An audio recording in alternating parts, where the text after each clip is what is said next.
Chilling video from a body camera the night a 6-year-old boy was shot and killed by Marksville marshals.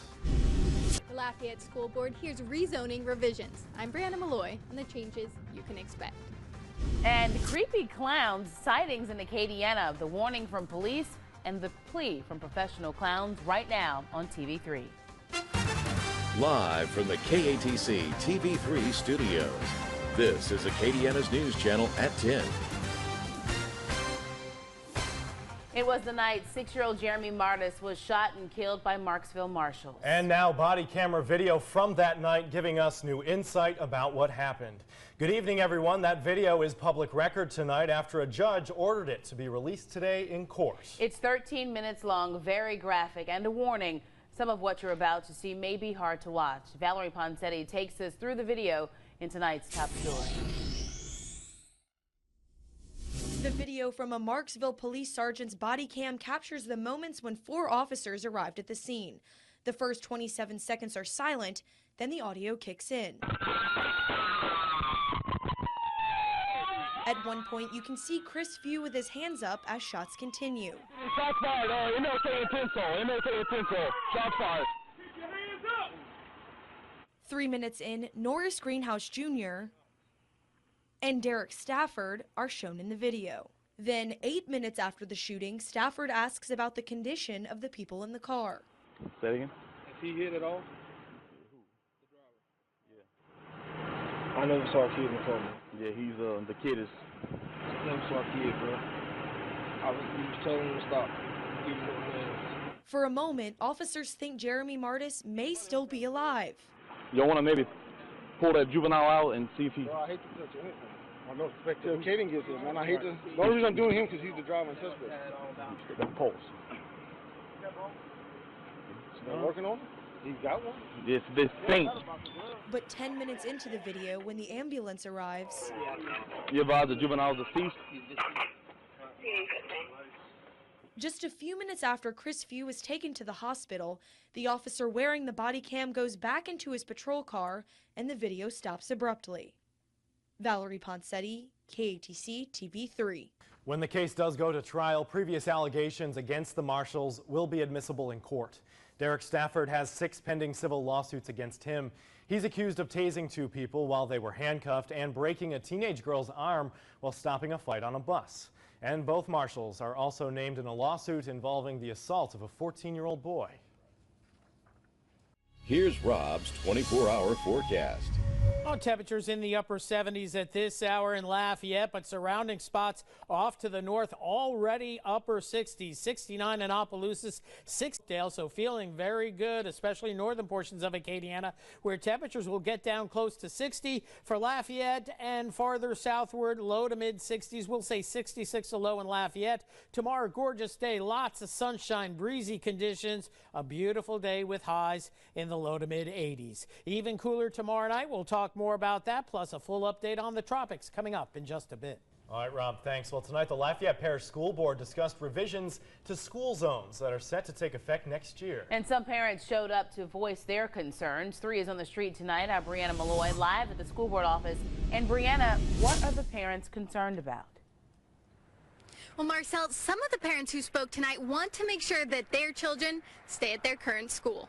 Actually, I live right here in the Broadmoor area, which if they would move it a little bit further back to Ambassador, we would be able to stay in our same zone. Latoya Rodriguez's children wouldn't be alone in changing schools. If the zoning is passed, it will affect hundreds of students. It's a complete rezoning for the entire district, so it's going to impact all schools. The new zones return to a neighborhood system, sending students to the school closest to them. So it has a financial advantage to the district. It has a clear advantage to students. They're being educated close to within their communities, and good for parents because they're closer to their children. But some board members brought up concerns that this system would cause segregation. But according to law, you can't organize school zones based on ethnicity. The new standard is economic disadvantage, forcing the board to use free lunch and other economic demographics as indicators. Not that it'll change the zoning, but it may change our how we staff the school. But Superintendent Aguilard is confident that the new zones will benefit all neighborhoods. We're going to be delivering the same quality instruction at all of our schools. And as for Rodriguez, she's keeping her fingers crossed, hoping the zones will change in her favor. That would be really awesome. We would be truly grateful. The final vote on the school zones will take place on November 2nd, and if you haven't had a chance to check out those zones yet, you can find the link on our website, ktc.com.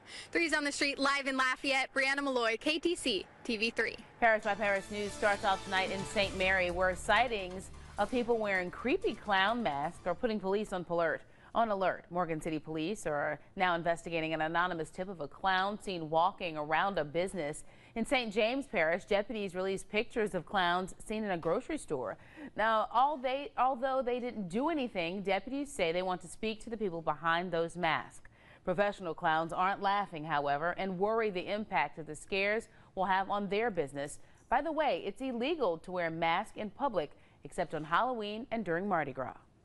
Anyone should get caught wearing a clown mask or any type of way covering their face.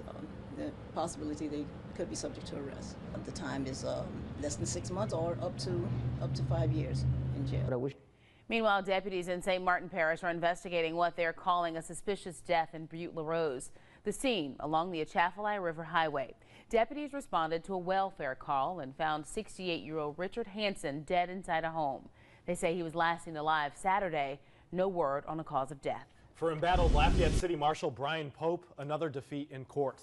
His appeal to the Third Circuit Court has been rejected. Pope argued the independent could not sue him for his failure to comply with their public records requests, but the court disagreed, saying Pope's arguments were, quote, unpersuasive. Pope was also ordered to pay more than $6,000. In St. Landry Parish, the head of the National Association of Counties was the guest of honor at a meet and greet social. Brian Deslow says he and his group are working to help St. Landry leaders work more efficiently in providing public services.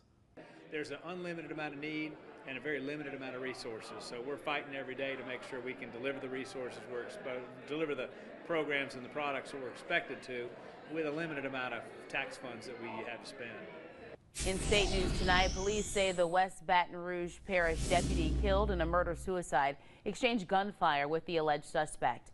Police say when Donna LeBlanc arrived home, she got into an argument with Gregory Phillips and fired 3 shots at him. LeBlanc and her daughter Carly were killed. Then the shooter allegedly turned the gun on himself. Some Jefferson Parish deputies are refusing to work security at Bonnabel High School for the football games after several of the players took a knee during the national anthem in last week's game. The parish superintendent says students do have the right to stand or kneel, but Sheriff Newell Norman says some of the deputies took offense and won't sign up now for the volunteer detail.